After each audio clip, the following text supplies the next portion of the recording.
இங்க இந்த கப்புள்ஸ் 2 பேரும் காட்டுக்குள்ள ஒரு ட்ரெக்கிங்காக போறாங்க. அந்த பொண்ணுக்கு கால் வலிக்கும். அந்த பொண்ணோட பாய் ஃப்ரெண்டும் இந்த இடத்துல கேம்ப் போட்டுறான்னு சொல்லி முடிவு பண்றான். இப்போ இவங்க 2 பேரும் அங்க இருக்க எல்லா இடத்தையுமே சுத்தி பார்த்துட்டு ஜாலியா என்ஜாய் பண்ணிட்டு இருக்காங்க. இப்படியே நைட் ஆனதும் இங்க வச்சிருக்க கேம்ப் ஃபயர்ல நெருப்பு அணைஞ்சு போயிருது.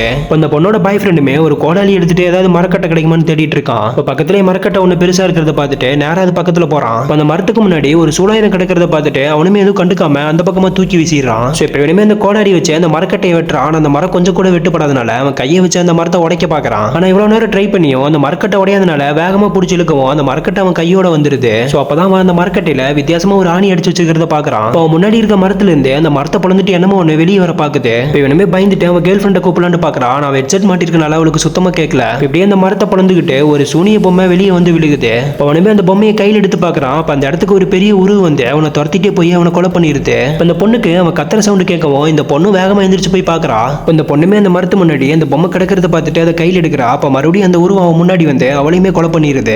ஆக்சுவலா இது எல்லாத்தையுமே பண்ணது ஒரு சூனியக்கார கிழவியோட ஆத்மா தான். ஆக்சுவலா 60 வருஷத்துக்கு முன்னாடி பேச்சுங்கிற ஒரு பாட்டி எல்லா மந்திர வித்தைகளையும் கத்துக்கிறாங்க. அது மட்டும் இல்லாம துர்தேவதைகளுக்கு பலி கொடுக்கறதுக்காக அந்த ஊர்ல இருக்க ஒவ்வொரு குழந்தைய கடத்திட்டு வந்து பலி கொடுக்குறாங்க.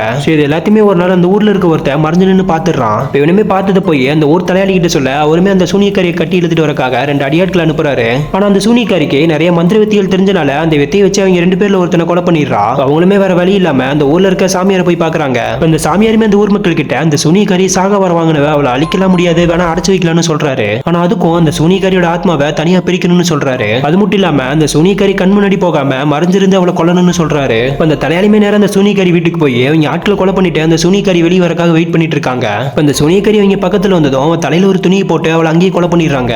இப்ப இந்த சாமியாருமே அந்த சூனியக்காரியோட ஆத்மாவை அந்த மரத்துல அடைச்சு வச்சிடறாரு. இவ்வளவு நாள் அடைச்சு வச்சிருந்த அந்த சூனியக்காரியோட ஆத்மாவை தான் திறந்து விட்டுருப்பான்.